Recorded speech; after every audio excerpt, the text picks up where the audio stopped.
Ma,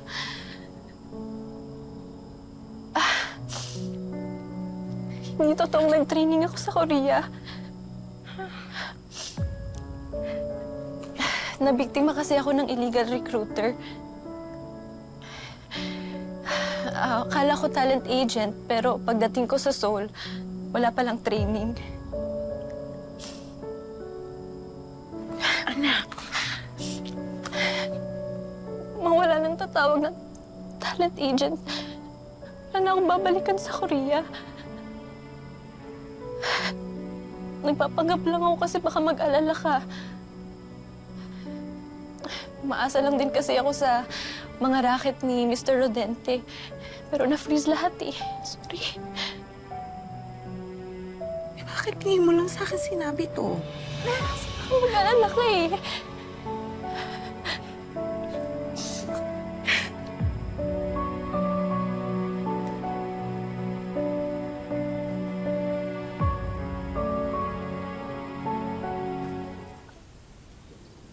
Ang dami nagsasabi sa comments na para akong tanga sa mga manifestation rituals ang tinuturo ko. At ako na mismo magsasabi, para talaga akong tanga. Bakit ba naman kasi ako aasa sa tao na wala naman akong chance? Ang hilig ko mag-manifest. I love you, Brad Simon! Woo! Naging assuming naman ako. Pero wala naman akong pag-asa eh. Kasi may girlfriend naman na pala siya.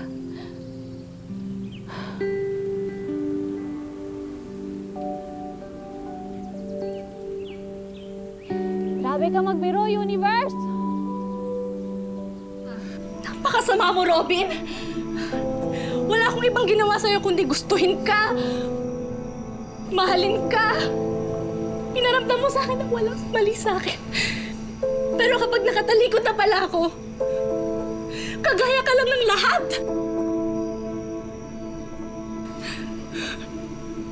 Pangit ang tingin sa akin. Tama na! Tama na! Ate! Uy, ibaba mo yan! Huwag mong babasagin yung jar. Please.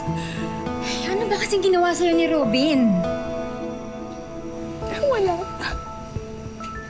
Wala na! Nilait-lait ako ng boards na yon.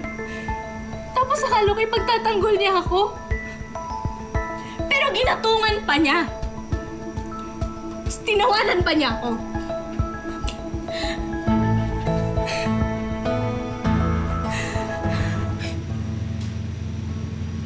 Viral ka na sa page niya. Ginagamit niya para pagsilosan yung ex-girlfriend niya. Hindi totoong may gusto talaga siya sa'yo. Bakit ganyan kayong mga lalaki, ha? Nung pangit ako, walang pumapansin sa akin. Kung meron man, pinapansin lang ako para tuksohin, ibuli, pagtawanan. Tapos nung inaayos ko na yung itsura ko, pinagtatawanan niyo pa rin ako. Aya, ano bang konsepto mo ng moving on, ha? Tingin mo kinakalimutan namin si Maming? Bakit? Hindi ba? Binubura niya si Maming sa pagpapapasok ng ibang babae dito sa bahay. Aya, hindi ganon yun. Lahat tayo, kailangan natin magpatuloy sa buhay, Aya. At sigurado akong mas magugustuhan ni Maming yun kaysa makita tayong huminto na lang sa buhay natin. So, anong sinasabi mo? Na wala akong nararating? Abe, ewan ko sa plano mo. Totoo bang nag-a-apply ka sa scholarship sa college mo? O mas gusto mong binabantayan dito si Dadudes? Wala kang alam sa akin, ate. Siguro nga wala. Kasi simula nung namatay si Maming, huminto ka na rin sa pakikipag-usap sa akin eh. Pero Aya, ito pakiusap ko sa'yo, please. Huwag mo namang gamitin yung alaala ni Maming para itulad lahat ng tao sa paligid mo sa pagiging miserable mo.